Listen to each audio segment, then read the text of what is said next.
Hello friends, welcome back to our channel. तो दोस्तों, invincible war एक ऐसी स्टोरी लाइन जो पूरे इनविंसिबल फ्रेंचाइजी में सबसे ज्यादा इंटेंस और गेम चेंजिंग थी। जब अमेजन की एनिमेटेड एडेप्टेशन आई तो फैंस के एक्सपेक्टेशन भी हाई थी और ऑनेस्टली अमेजन ने काफी अच्छा काम किया है इस आइकॉनिक स्टोरी लाइन को स्क्रीन पर लाने में। लेकिन कुछ की डिफरेंसेस ऐसे हैं जो लॉन्ग टाइम फैंस को थोड़ा सा कंफ्यूज कर देते हैं। तो चलो कॉमिक्स और शो के मेजर चेंजेस को कंपेयर करते हैं और देखते हैं कि ये डिफरेंसेस डब्स है या ड्यूट्स।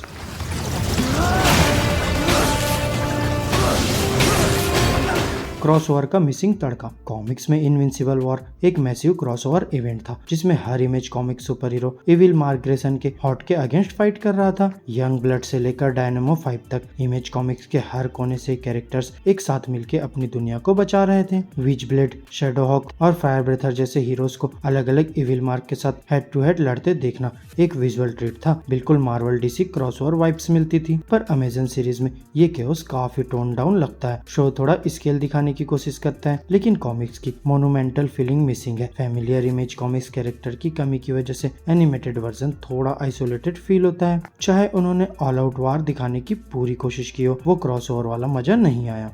स्पॉन का मिसिंग एक्शन एक बड़ी चूक। सबसे ग्लेयरिंग ओमिशन सीरीज का था स्पॉन। भाई, इमेज कॉमिक्स का सबसे आइकॉनिक कैरेक्टर्स ही एब्सेंट है। कॉमिक्स में स्पॉन इविल इनविंसिबल्स के साथ ब्रूटल बैटल करता है और फैंस लिटरली ऑ में रह जाते हैं। लेकिन एनिमेटेड सीरीज में लाइसेंसिंग इश्यूज की वजह से स्पॉन को इंक्लूड नहीं किया गया और ये काफी डिसअपॉइंटिंग था। हाँ, एस्टाउंडिंग वुल्फमैन का कुछ मोमेंट्स दिए गए पर ये सिर्फ थोड़ा सा कंपनसेट कर पाया। स्पॉन की ग्रिटी और डार्क एनर्जी को रिप्लेस करना इम्पॉसिबल था। उसकी प्रेजेंस स्टोरी लाइन को और भी इम्पैक्टफुल बना देती। इमेज कॉमिक्स के पोस्टर बॉय को ही एक्सक्लूड करना डेफिनेटली एक मिस्ड अपॉर्चुनिटी थी।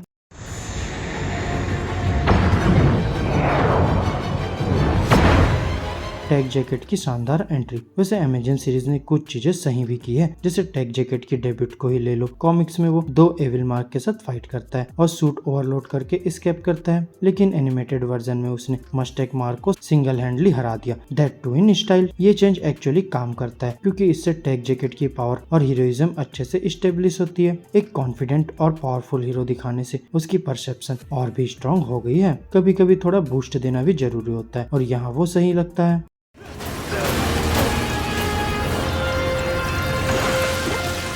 मार्क की बैटल टैक्टिक्स थोड़ी इम्प्रूवमेंट। कॉमिक्स में एक कॉमन कंप्लेंट थी कि मार्क बिना सोचे समझे बैटल्स में घुस जाता था, लेकिन शो ने इसको थोड़ा इम्प्रूव किया है। एंगस्ट्रॉम लेवाई के साथ फाइट में मार्क स्ट्रेटेजिक अप्रोच यूज करता है, कॉन्स्टेंटली अडेप्ट करता है सिचुएशन के अकॉर्डिंग। बॉडी कंट्रोल और डायमेंशन ट्रैप्स को अवॉइड करना क्लियरली दिखाता है कि वो पहले से मैच्योर और सीजन्ड हीरो बन गया है। ये रिफ्रेशिंग चेंज है जो मार्क की ग्रोथ को दिखाता है। पहले के कंपेरिजन में ये वर्जन इम्पल्सिव से ज्यादा थॉटफुल लगता है और काफी फैंस को ये शिफ्ट पसंद आया होगा।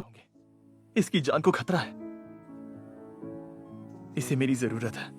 बैटलफील्ड छोड़ना एक कंट्रोवर्शियल डिसीजन। एक और मेजर चेंज था मार्क का बैटलफील्ड छोड़कर ईव को बचाने जाना। कॉमिक्स में मार्क टफ डिसीजन लेता है और ईव को प्रायोरिटाइज करता है अपनी हीरोइज्म को चैलेंज करते हुए। ये मोमेंट फैंस को इमोशनल और ह्यूमन लगता है, लेकिन शो में सीसे लाकर मार्क और ईव को रेस्क्यू करता है जो थोड़ा ऑड लगता है। मार्क की इंडिपेंडेंट डिसीजन मेकिंग को यहाँ थोड़ा अंडरमाइन किया गया है। सीसेल की रिसोर्सफुलनेस दिखाना कूल था, पर इस डिसीजन से मार्क की ग्रोथ थोड़ी कम इम्पैक्टफुल लगती है। मुझे तुम सबसे हर डिमेंशन में नफरत है। बस बहुत हो गया, हमें हमारे डिमेंशंस में वापस भेज दो। इविल इनविंसिबल्स का extra character depth. Surprisingly series ने एक अच्छा चेंज किया है इविल मार्क को थोड़ा और पर्सनैलिटी देने में। कॉमिक्स में ज्यादातर इविल मार्क जेनरिक और एंग्री वर्जन थे, लेकिन एनिमेटेड वर्जन ने उनको थोड़ा अलग और यूनिक बनाया है। हर एक विलन का अपना मोटिवेशन और फिलोसॉफी दिखाई गई है। ओमनी मार्क अपनी फैमिली से नफरत करते हुए कॉल्डली एडमिट करता है, जबकि ब्लैक मास्क मार्क अपनी मॉम को याद करता है जो विलेनली को और भी क्रीपी बनाता है। मोहॉक मार्क की कॉकीनेस ग्राउंडेड लगती है। इन इविल मार्क को यूनिक पर्सनैलिटीज देने से फाइट्स और भी एंगेजिंग हो जाती है। मैंने मारा था तुम्हें, पर मैं मरा नहीं था।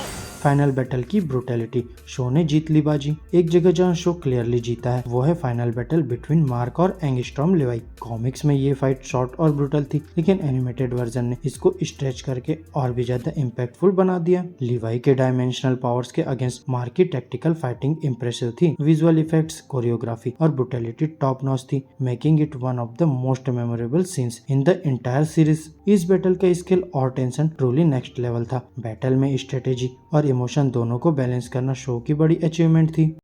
तेरी हड्डी तोड़ता हूँ। पैसा कहाँ? फाइनल थॉट्स, एनिमेशन और कॉमिक्स की टक्कर। तो एनिमेटेड एडेप्टेशन ने कुछ कंट्रोवर्शियल डिसीजन लिए हैं, लेकिन कुछ क्रिएटिव लाइबर्टीज भी जो एक्चुअली काम कर गई। क्रॉसओवर हीरोज की कमी और स्पॉन की एब्सेंस थोड़ा बुरा लगा, पर कैरेक्टर डेवलपमेंट और इंटेंस बैटल्स ने उस कमी को थोड़ा कवर अप कर दिया है। कॉमिक्स और एनिमेशन दोनों की अपनी स्ट्रेंथ और वीकनेसेस है, लेकिन एक बात पक्की है, invincible war remains one of the most thrilling story arcs in both mediums. चाहे प्यूरिस्ट हो या न्यू टेक के फैन, मार्क ग्रेसन को इम्पॉसिबल ऑड्स के अगेंस्ट फुल थ्रॉटल जाते देखकर हाइप तो बनती है। तो दोस्तों, मेरी आज की इस वीडियो में बस इतना ही। आपको अगर हमारी ये वीडियो अच्छी लगी हो तो वीडियो को लाइक करो, चैनल को सब्सक्राइब करो और ऐसे ही लेटेस्ट कंटेंट के लिए बेल आइकन जरूर प्रेस कर लो। अब मैं मिलूंगा आपसे नेक्स्ट वीडियो में, तब तक के लिए बाय बाय दोस्तों। तुझे नहीं छोड़ूंगा। वो तो मैं नहीं सुन सकता चूजे।